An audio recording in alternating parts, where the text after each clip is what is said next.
क्रिस्त में अधिप्रिय सिस्टर्स, माता पिताओं, भाइयों बहनों एवं बच्चों, आज हमारी माँ कलीसिया मृत विश्वासियों को स्मरण करती है। ये क्यों स्मरण करती है? अति आवश्यक क्या है? कल हम लोग कौन सा त्योहार मनाए? सभी संतों का त्योहार मनाए। कलीसिया उन लोगों को संत घोषित करती है और संत मानती है जो महान कार्य किए हैं और जो चमत्कार किए हैं और जो लोग सुसमाचार प्रचार करने के लिए मिशनरी के रूप में बहुत यात्रा किए हैं और जो लोग अपने जीवन को निस्वार कर चुके हैं, उन सभी लोगों को संत घोषित करती है। साथ के साथ कलीसिया की ये महानता है। कलीसिया एक तरफ अच्छे लोगों को याद कर देती है और उनको संत भी घोषित कर देती है और उनसे प्रार्थना करने के लिए भी अगुवाई करती है। उनसे कहती है हम उनसे 3 चीज सीखें, उनसे हम आदर्श पाए, उनसे हम प्रेरणा पाए और उनसे प्रार्थना करें। लेकिन कलीसिया साथ के साथ ये भी बताती है, हमारे कलीसिया में रहने वाले सभी लोग, जैसे पौलुस तिमोथी का लिखा हुआ दूसरा पत्र अध्याय 4:7 में कहते हैं, मैं अच्छा दौड़ चुका हूं, मैं अपने जीवन पूर्ण रूप से मैं जी चुका हूं, मैं उसी मुकुट के लिए दौड़ रहा हूं जो ईश्वर ने मेरे लिए शुरू से प्रारंभ के दुनिया के प्रारंभ से रखे हैं। लेकिन क्या सभी लोग उस प्रकार पौलुस जैसे हम कह सकते हैं कि मैं अपने दौड़ अच्छे से दौड़ चुका हूं, मेरा जीवन को मैं अच्छे से जी चुका हूं? कह सकते हैं क्या? नहीं कह सकते हैं। अभी ऐसे नहीं करने के वाले कौन हो सकते हैं? जो लोग पाप किए हैं और जो लोग सुसमाचार का प्रचार नहीं किए हैं, जो लोग अपने जीवन में कोई चमत्कार नहीं किए हैं, जो लोग ईसाई के रूप में अपने जीवन का निस्वार करने के लिए कभी प्रयास नहीं किए होंगे, और जो लोग पाप करने के समय पर ईश्वर पर विश्वास रखे लेकिन मर गए, तो ऐसे लोगों को क्या करें? ना जैसे फादर शुरू में बताए, ना उन लोग स्वर्ग में पहुंचेंगे ना नरक में पहुंचेंगे। उनके आत्मा कहीं बीच में है ना पड़ा रहा है। तो पड़ा रहा आत्माओं को क्या करें? हमको कुछ करना है। उसी को आज का पहला पाठ जो प्रज्ञा के ग्रंथ से लिया गया है, अध्याय 3 बद संज्ञा 1 से 3 तक थोड़ा पढ़िए।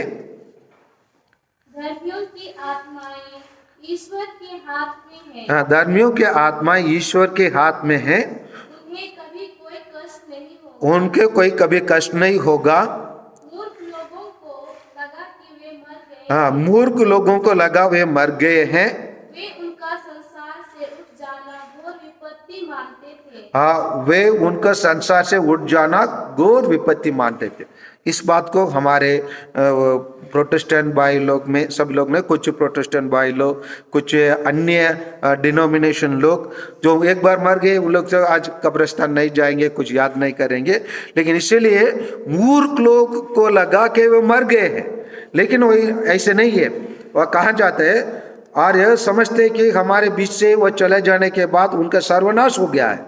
लेकिन बात यही है कि इन धर्मियों को शांति का निवास मिला है और मनुष्यों का लगा के धर्मियों को दंड मिल रहा है, किंतु वे अमृतत्व की आशा करते थे। थोड़ा कष्ट सहन के बाद, कहा स्पष्ट रूप से कहा बताया जाता है, थोड़ा कष्ट सहन के बाद उन्हें महान पुरस्कार दिया जाएगा। इसी चीज को प्रभु यीशु मत्ती के सुसमाचार में अध्याय 5:26 में कहते हैं। 5:26 में क्या कहते हैं? थोड़ा पढ़िए। तो किस प्रकार यहाँ जो बताया गया ना, थोड़ा कष्ट सहन के बाद उन्हें महान पुरस्कार दिया जाएगा। उसी प्रकार सन्मति के सुसमाचार अध्याय 5:26 5:26 मैं तुमसे यह कहता हूँ, जब तक कौड़ी कौड़ी ना चुकाए, हाँ, तब तक वहां से नहीं निकल पाए। जो यहाँ पर जो थोड़े से कष्ट सहना पड़ता है बताया ना, उसके बाद उसको पुरस्कार दिया जाएगा। इसीलिए कौड़ी कौड़ी चुकाने तक, कौड़ी कौड़ी चुकाने के स्थिति में उन लोग नहीं है, क्योंकि उन लोग ऐसे स्थिति में है ना कुछ बुराई कर सके ना कुछ भलाई कर सके। उनके बदले हम करेंगे काम। उनके बदले कैसे काम करेंगे काम? अभी जाइए संत मत्ती के सुसमाचार अध्याय 20:28 को थोड़ा पढ़िए। 20:28 को प्रभु यीशु कैसे एक सेवक के रूप में इस धरती में आए और कैसे महान कार्य किए। 20:28 पढ़िए। हाँ, क्योंकि मानव पुत्र भी अपने सेवा कराना नहीं, बल्कि सेवा करने तथा बहुतों के उद्धार के, बहुत सेवा करने और बहुत लोगों को, हाँ स्पष्ट रूप से हम बताए जाए, बहुत लोगों को उद्धार करने आए। किसके लिए उद्धार करेंगे?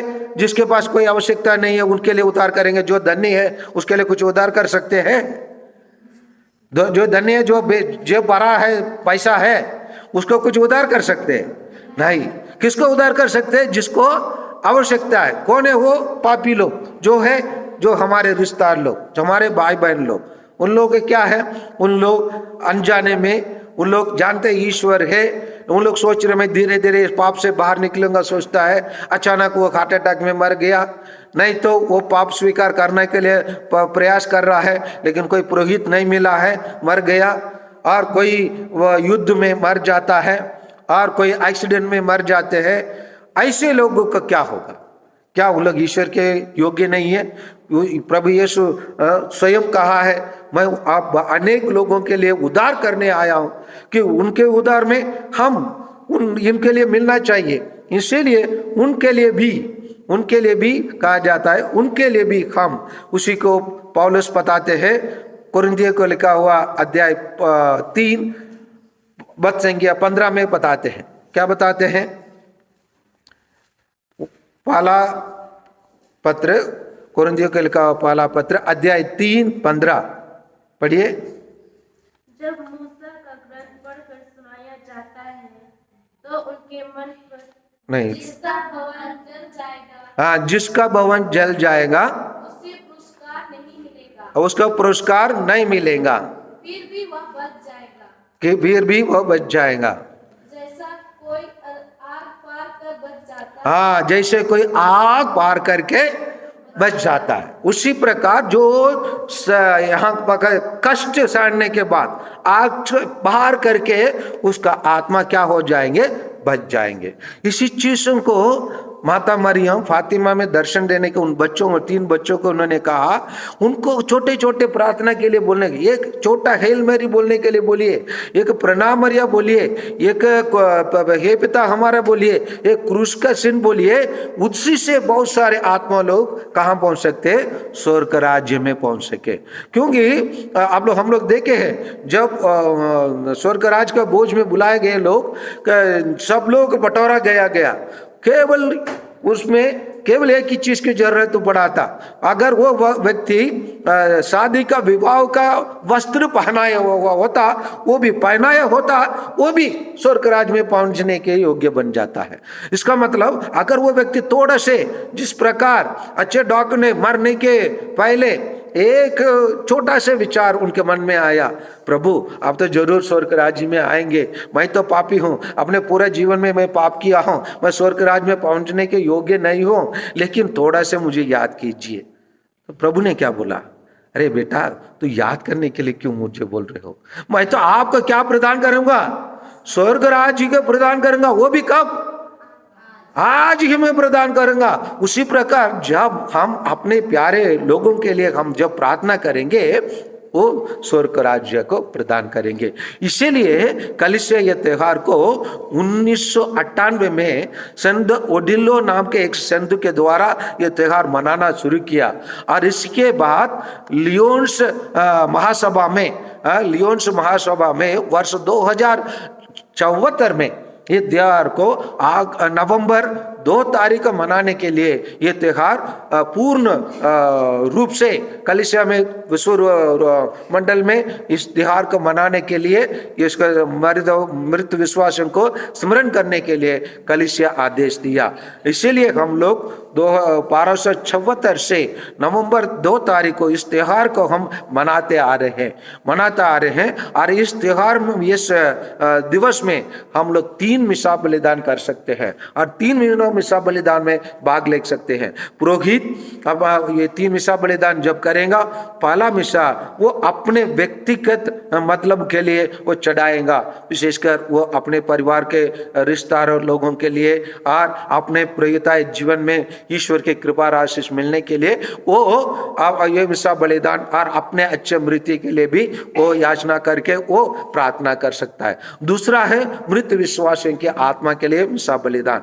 दूसरा मिसा बलिदान वो चढ़ाएगा वह पोप स्वामी की विशेष मतलब के लिए। इसी प्रकार मिसा बलिदान चढ़ाकर आज इसी हफ्ता भर में हम लोग को जो भी अपने मृत विश्वासियों के लिए मिसा बलिदान चढ़ाएंगे उसको इंग्लिश में कहा जाता है प्लेनरी इंडल्जेंस, मतलब पूर्ण लाभ उसके लिए मिलेगा। आज मिसा बलिदान किस कारणवश हम लोग नहीं चढ़ा पाए, यात्रा कर रहे या गिरजाघर से दूर में है और हम लोग पहुंच नहीं पा रहे हैं, तब हम लोग इस पूरा सप्ताह में हम लोग मिसा बलिदान चढ़ाकर हम अपने मृत विश्वासी भाई बहनों के लिए विशेष रूप से हम प्रार्थना कर सकते हैं। आइए हम यही है हमारे विश्वास। हम लोग आज का दूसरा पाठ रोमियो को लिखा हुआ पत्र से हम सुने हैं, हमारी आशा व्यर्थ नहीं होगा, क्योंकि मरने वालों के लिए केवल एक चीज बचता है, आशा। वो आशा कौन पैदा करेंगे? हम ही पैदा करेंगे। हमारे रिश्तेदार लोग तड़प रहे, मेरे लिए कोई प्रार्थना करे। जब हम प्रार्थना करें, हमारे प्रार्थना के द्वारा उनकी आत्मा स्वर्ग में पहुंच जाता है। आइए हम आशा के साथ, क्योंकि प्रभु यीशु हमारी आशा है, उस ईश्वर के पास हम प्रार्थना करें कैसे वो अपने जीवन निश्चर करवा दिया, अपना प्राण पूर्ण रूप से पापियों के लिए अर्पित किया। इसलिए आइए उसी ईश्वर से हम विशेष रूप से हम प्रार्थना करें, क्योंकि ईश्वर ने स्वयं सिखाया है, मांगो तुम्हें दिया जाएगा। आज के दिन हम ईश्वर से ना पैसा मांगते हैं, ना धन दौलत मांगते हैं। हम अपने विशेषकर अपने प्यारे भाई बहनों के लिए, अपने रिश्तेदारों के लिए, अपने माता पिताओं के लिए और विशेषकर उन आत्माओं के लिए जिनको कोई याद नहीं करता है, उनके लिए भी आइए विशेष रूप से प्रार्थना करें, ताकि हमारी प्रार्थनाओं के द्वारा उन मृत विश्वासियों की आशा अभिलाषा बुरा होकर उन लोग स्वर्ग राज्य में पहुंच सकते हैं। आमीन।